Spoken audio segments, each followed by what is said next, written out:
উনুন, test of Bengal, সহজে রান্না শেখার ঠিকানা। আপনাদের সাথে আমি পায়েল সরকার।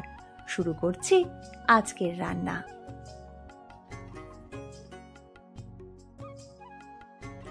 আজ আমি রান্না করছি মাছের মুড়ো দিয়ে পুঁই চচ্চড়ি। এই পুঁই ডাঁটা বা পুঁই শাক রান্না করতে গেলেই বা দেখলেই আমার মনে পড়ে বিভূতিভূষণ বন্দ্যোপাধ্যায়ের পুঁই মাছা গল্পের খেন্তির কথা। গল্পে অন্নপূর্ণা তার মেয়ে খেন্তির জন্য চিংড়ি মাছ দিয়ে পুঁই চচ্চড়ি রান্না করেছিলেন। আর আমার কাছে আজকে চিংড়ি মাছ নেই, আমি মাছের মুড়ো দিয়ে পুঁই চচ্চড়ি রান্না করছি। আপনারা যদি চিংড়ি মাছ দিয়ে রান্না করতে চান তো একইভাবে শুধু চিংড়ি মাছটা ভেজে রান্না করতে পারবেন। এই পুঁই শাকগুলো আমাদের বাড়ির, তাই একদম ফ্রেশ। এইটা দিয়েই আজ আমি রান্না করছি পুঁই চচ্চড়ি। এই রান্নাটা করতে খুব কম সময় লাগে এবং কম উপকরণের প্রয়োজন হয়। পুরো ভিডিওটা দেখলে আপনারা সেটা বুঝতেই পারবেন। প্রথমেই আমি একটা পেঁয়াজের খোসা ছাড়িয়ে ধুয়ে এইভাবে কুচো করে রাখছি, সাথে কয়েকটা কাঁচা লঙ্কাও চিড়ে রাখছি।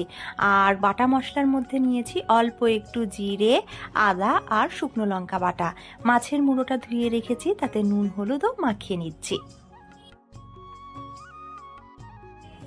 আমাদের গ্রাম বাংলার সবুজ শাকসবজির মধ্যে পুঁই শাক কিন্তু খুবই পরিচিত। এই পুঁই শাক আমাদের কাছে যেমন সহজলভ্য, তেমনি কিন্তু বাড়িতেও, এমনকি টবেও খুব একটা যত্ন আত্তির ছাড়াও পুঁই শাক বড় হয়ে যেতে পারে। আমি এখানে কয়েকটা আলু এভাবে পাতলা পাতলা করে কেটে নিচ্ছি চচ্চড়ির জন্য। আলু দিলে এই রান্নাটার স্বাদ বাড়ে। আর কড়াইতে আমি এবার দিয়ে দিচ্ছি তেল। তেল গরম হলে সব প্রথমেই মাছের মুড়োগুলো ভেজে নেব। পুঁই শাকে থাকা ভিটামিন এ এবং সি আমাদের চোখের সাথে সাথে চুল এবং ত্বককেও সুস্থ রাখতে সাহায্য করে থাকে। মাছের মুড়োগুলো ভাজা হতে হতে সেই সময়ের মধ্যেই আমি পুঁই ডাঁটাগুলো ছাড়িয়ে নেব আর পুঁই শাকগুলো কেটে নেব। একসাথে সব গুছিয়ে রান্না করতে গেলে সুবিধা হয় ঠিকই, কিন্তু তাতে আমার অনেকটা সময় ব্যয় হয়ে যায়। আর আমি খুব ঝটপট কাজ করি, বেশিক্ষণ একটা কাজের মধ্যে আমি থাকি না, তাই আমি এইভাবে তাড়াহুড়ো করে রান্না করে থাকি। শাকগুলো আমি এইভাবে কুচি কুচি করে কেটে নিচ্ছি। আর তারপরে থাকছে পুঁই ডাঁটা। পুঁই ডাঁটার উপরে না হালকা একটা আঁশের মতন আস্তরণ আছে। সজনে ডাঁটা ছাড়াতে গেলে যেভাবে সজনে ডাঁটাটা পরিষ্কার করে নিই আমরা, একইভাবে কিন্তু পুঁই ডাঁটাটাও আমি সেইভাবে পরিষ্কার করে নেব। যারা কোষ্ঠকাঠিন্য বা পাইলসের সমস্যায় ভুগছেন তাদের জন্যও কিন্তু পুঁই শাক খুবই উপকারী, কারণ পুঁই শাকে থাকা ফাইবার আমাদের শরীরের গ্যাস, বদহজম, অ্যাসিডিটি দূর করতে সাহায্য করে থাকে। যারা হাইপার টেনশনে ভুগছেন কিংবা উচ্চ রক্তচাপের সমস্যায় ভুগছেন তাদের জন্য কিন্তু পুঁই শাক খুবই কার্যকরী ভূমিকা রাখে, কারণ পুঁই শাকে থাকা পটাশিয়াম ব্লাড প্রেশার কমাতে সাহায্য করে থাকে।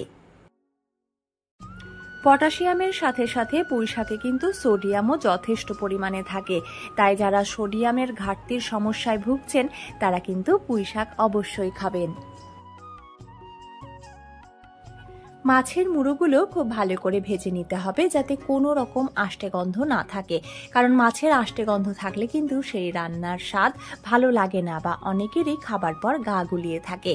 আর এর জন্য আপনাকে মাছ বা মাছের মুড়ো আপনি যাই ভাজেন না কেন তা হালকা থেকে মাঝারি আঁচে ভাজতে হবে। বেশি আঁচে ভাজলে বাইরে থেকে মনে হয় যে খুব কড়া ভাজা হয়ে গেছে, কিন্তু আসলে ভেতরটা ভালো করে ভাজা হয় না, আর এর কারণে মাছ থেকে একটা আষ্টে গন্ধ বেরোয়। মাছের মুড়োগুলো ভাজা হয়ে গেলে আমি কড়াইতে তেলে ফোড়ন দিয়ে দিয়েছিলাম শুকনো লঙ্কা, আর তার সাথে একটু কাঁচা লঙ্কা আর লবণ দিয়ে প্রথমে আলুগুলো ভেজে নিলাম। তারপরে দিয়ে দিয়েছি পুঁই ডাঁটা আর সাথে কুচো করে রাখা পেঁয়াজ। ফোড়নে চাইলে কিন্তু একটু তেজপাতা আর গোটা জিরেও দেওয়া যেতে পারে। আলু আর ডাঁটা যখন অল্প অল্প ভাজা হয়ে এসেছে, পেঁয়াজটাও ভাজা হয়ে এসেছে, তখন আমি দিয়ে দিয়েছি বাটা মশলা অল্প একটু, আর তার সাথে দিয়ে দিয়েছি অল্প একটু হলুদ। এবারে আমি আঁচ কমিয়ে কষিয়ে নিলাম কিছুক্ষণ। মশলা থেকে কাঁচা গন্ধ চলে গেলে আমি দিয়ে দিচ্ছি পুঁই শাকগুলো। যে কোনো শাক রান্নার আগে খুব ভালো করে বারবার ধুয়ে নেবেন, এতে করে শাক বা পাতার ধুলোবালিগুলো ধুয়ে যাবে। পুঁই শাক আমাদের জন্য খুব উপকারী একটা শাক বা খাবার হলেও অতিরিক্ত পুঁই শাক খাবার ফলে কিন্তু শরীরে ইউরিক অ্যাসিড বেড়ে যেতে পারে বা যারা বাতের সমস্যায় ভুগছেন তাদের ব্যথা বেড়ে যেতে পারে। তাই পুঁই শাক খুব বেশি খাবেন না যাদের এই সমস্যাগুলো রয়েছে। আর অন্যদের ক্ষেত্রেও বলবো যে কোনো খাবারের উপর সরাসরি নির্ভরশীল না হয়ে আপনি যদি কোনো রকম শারীরিক সমস্যা অনুভব করে থাকেন তাহলে অবশ্যই চিকিৎসকের সঙ্গে পরামর্শ করবেন। আলু এবং ডাঁটা যখন অর্ধেক সেদ্ধ হয়ে আসবে তখন দিয়ে দিতে হবে ভেজে রাখা মাছের মুড়ো আর কষিয়ে নিতে হবে 1 থেকে 1.5 মিনিট। তারপর পরিমাণ মতন জল দিয়ে দিতে হবে যাতে করে ডাঁটা এবং আলু খুব ভালো করে সেদ্ধ হয়ে যায়। আর স্বাদ বাড়ানোর জন্য কিন্তু দিয়ে দিতে হবে অল্প একটু চিনি। তারপরে যখন দেখবেন সবজিগুলো পুরোপুরি সেদ্ধ হয়ে এসেছে আর এরকম একটু মাখো মাখো হয়ে গেছে তখন জানবেন রান্না একেবারে রেডি। মাছের মুড়ো দিয়ে পুঁই শাকের এই রেসিপিটা আপনাদের কেমন লাগলো জানাতে ভুলবেন না।